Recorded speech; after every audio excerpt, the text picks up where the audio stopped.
বন্ধুরা, শহরবাসীর জন্য পুজোর আগে জোড়া সুখবর নিয়ে এলো কলকাতা মেট্রো। তো চলুন কী আছে বিস্তারিত আপডেট জানাবো।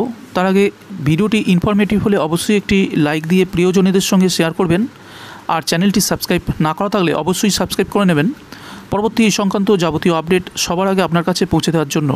কলকাতা মেট্রোর দুটি সংযোজন, জোকা থেকে তারাতলা এবং নিউ গড়িয়া থেকে রুবি হেমন্ত মুখোপাধ্যায় স্টেশনের কাজে আরও অগ্রগতির কথা জানানো হলো কলকাতা মেট্রো রেলের তরফে।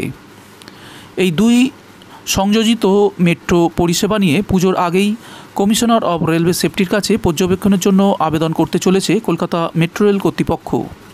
শুক্রবার মেট্রো রেলের তরফে এমনই জানানো হয়েছে। কলকাতা মেট্রোর জেনারেল ম্যানেজার অরুণ অরোরা জানিয়েছেন, জোকা থেকে তারাতলা পর্যন্ত ট্রায়াল রান হয়েছে, সাফল্যের সঙ্গেই তা সম্পন্ন হয়েছে। চলতি মাসের 19 তারিখ এই জোকা থেকে তারাতলা পর্যন্ত ট্রায়াল রানের যাবতীয় কাগজপত্র কমিশনার অফ রেলওয়ে সেফটির কাছে পেশ করা হবে।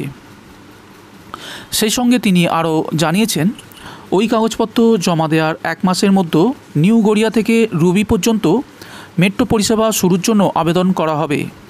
আবেদন করার পর 1 মাসের মধ্যেই সবুজ সংকেত পাওয়ার বিষয়ে আশাবাদী কলকাতা মেট্রো রেল কর্তৃপক্ষ। এর পাশাপাশি 2023 সালের জুন মাসের মধ্যে গঙ্গার নিচ দিয়ে মেট্রো ছুটবে বলে ভীষণ আশাবাদী কলকাতা মেট্রো রেলের জেনারেল ম্যানেজার অরুণ অরোরা।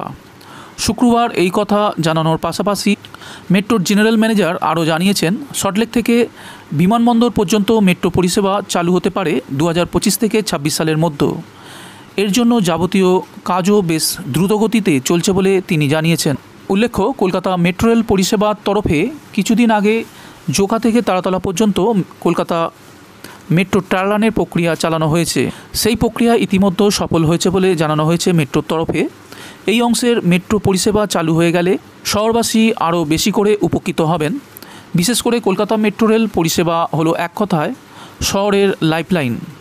কলকাতার রাস্তার যানজট এড়িয়ে খুব স্বল্প সময়ে শহরের এক প্রান্ত থেকে অন্য প্রান্তে পৌঁছে যাওয়ার জন্য শহরবাসীর প্রথম পছন্দ হচ্ছে মেট্রো রেল পরিষেবা।